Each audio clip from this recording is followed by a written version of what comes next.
ఇప్పుడు మనం ఏ number of గురించి తెలుసుకుందాం. ఏ నెంబర్ ఆఫ్ అంటే సెవరల్, మెనీ అని అర్థం.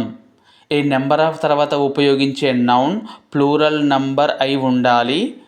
తర్వాత వచ్చే వర్బ్ ప్లూరల్ వర్బ్ అయి ఉండాలి. ఇది ఏ నెంబర్ ఆఫ్కు దాని నెంబర్ ఆఫ్కు ఉన్న ప్రధానమైన తేడా. దాని నెంబర్ ఆఫ్లో ప్లూరల్ నౌన్ తర్వాత సింగులర్ వర్బ్ ఉపయోగిస్తాము, కానీ ఇక్కడ ప్లూరల్ వర్బే ఉపయోగిస్తాము. ఎగ్జాంపుల్స్ ద్వారా చూద్దాం. A number of cars were parked. ఇక్కడ కార్స్ అనేది ప్లూరల్ నంబర్ ఉపయోగించబడింది, వర్బ్ వర్ అనేది ప్లూరల్ ఉపయోగించబడింది. ఇప్పుడు మనం దా నెంబర్ ఆఫ్కు ఏ నెంబర్ ఆఫ్కు ఒక కంపారిజన్ చూద్దాం. The number of a number of రెండింటి తర్వాత కూడా ప్లూరల్ నౌన్ ఉపయోగించారు, కానీ దా నెంబర్ ఆఫ్ తర్వాత ఉపయోగించిన వర్బ్ అనేది సింగులర్ వర్బ్ అయితే ఏ నెంబర్ ఆఫ్ తర్వాత ఉపయోగించిన వర్బ్ ప్లూరల్ వర్బ్ ఉపయోగించారు. మొదటి సెంటెన్స్లో the number of students in the room is 20, ఇక్కడ ఈజ్ వచ్చింది. రెండవ సెంటెన్స్లో a number of students were late for class, ఇక్కడ వర్ రావడం మనం గమనించవచ్చు. ఇప్పటి వరకు మనం నేర్చుకున్న one of, the number of, a number ఆఫ్ల గురించి ఒకసారి చూద్దాం. ఈ మూడు పదాల తర్వాత కూడా ప్లూరల్ నౌన్ ఉపయోగించాలి. వన్ ఆఫ్, ద నెంబర్ ఆఫ్ల తర్వాత వచ్చే వర్బ్ సింగులర్ నెంబర్లో ఉంటుంది. ఏ నెంబర్ ఆఫ్ తర్వాత వచ్చే వర్బ్ మాత్రం ప్లూరల్ నెంబర్లో ఉంటుంది. A number of, a lot of, a plenty of, all of, some of, the majority of ఇటువంటి పదాల తర్వాత ప్లూరల్ నౌన్ ఉపయోగించాలి. వర్బ్ కూడా ప్లూరల్లోనే ఉంటుంది. వీటిని ఉదాహరణల ద్వారా చూద్దాం. A number of students were late. ఇందులో ఏ నెంబర్ ఆఫ్ తర్వాత ప్లూరల్ నౌన్ స్టూడెంట్స్ వచ్చింది, తర్వాత ప్లూరల్ హెల్పింగ్ వర్బ్ ఉన్నది.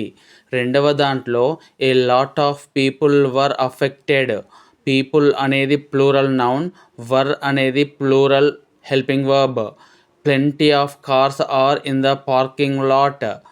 అందులో కూడా కార్స్ అనేది ప్లూరల్ నౌన్ మరియు ఆర్ అనేది plural helping verb. The majority of the team are playing. ఈ విధంగా ఏ number of, a lot of, a plenty of, the majority of తర్వాత వచ్చే నౌన్ ప్లూరల్లోనూ వర్బ్ కూడా ప్లూరల్లోనే ఉండడం మనం గమనించవచ్చు. ఈ పదాలను ఒకసారి గమనించండి. Any of, a lot of, plenty of, all of, some of, the majority of, none of. వీటితో అన్కౌంటబుల్ నౌన్ ఉపయోగించినప్పుడు మనం ఉపయోగించాల్సిన వర్బ్ సింగులర్ వర్బ్. గుర్తుంచుకోండి, అన్కౌంటబుల్ వర్బ్ ఉపయోగించినప్పుడు మాత్రమే సింగులర్ వర్బ్.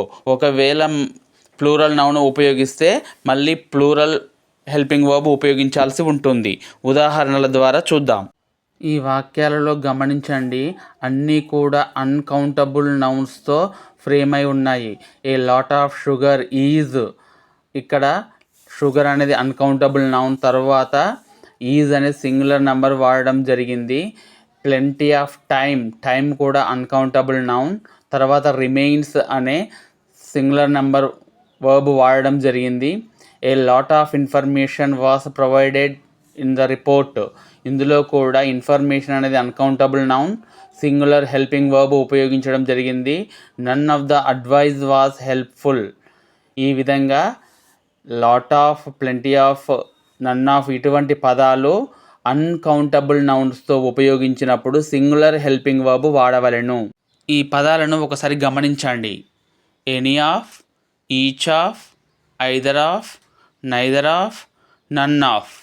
ఈ పదాలు ప్లూరల్ నెంబర్స్తో వాడినప్పుడు తర్వాత వచ్చే హెల్పింగ్ వర్బ్ అనేది సింగులర్లో కానీ ప్లూరల్లో కానీ ఉంటుంది. ఇప్పుడు మనం కొన్ని ఉదాహరణల ద్వారా చూద్దాం. ఇక్కడ చూడండి, 3 ఉదాహరణలు ఉన్నాయి. Each of the employees. ఇందులో నౌన్ ప్లూరల్ నెంబర్లో ఉంది, కానీ దాని తర్వాత వచ్చిన హెల్పింగ్ వర్బ్ హ్యాజ్ అనేది సింగులర్లో ఉన్నది. ఇది సందర్భాన్ని బట్టి సింగులర్ హెల్పింగ్ వర్బ్ లేదా ప్లూరల్ హెల్పింగ్ వర్బ్ వాడతాం, కానీ నౌన్ మాత్రం ప్లూరల్ నెంబర్లో ఉంటుంది. Each of the employees has welcomed the director. Neither of you is doing well. Everything, everybody, everyone, something, nothing, anything ఇటువంటి పదాలు ఉపయోగించిన తర్వాత మనం సింగులర్ వర్బ్ మాత్రమే ఉపయోగించాలి. ఎవ్రీథింగ్, ఎవ్రీబడి, సంబడి, సంథింగ్ ఇటువంటి పదాల తర్వాత సింగులర్ వర్బ్ ఉపయోగించాలి. గమనించండి.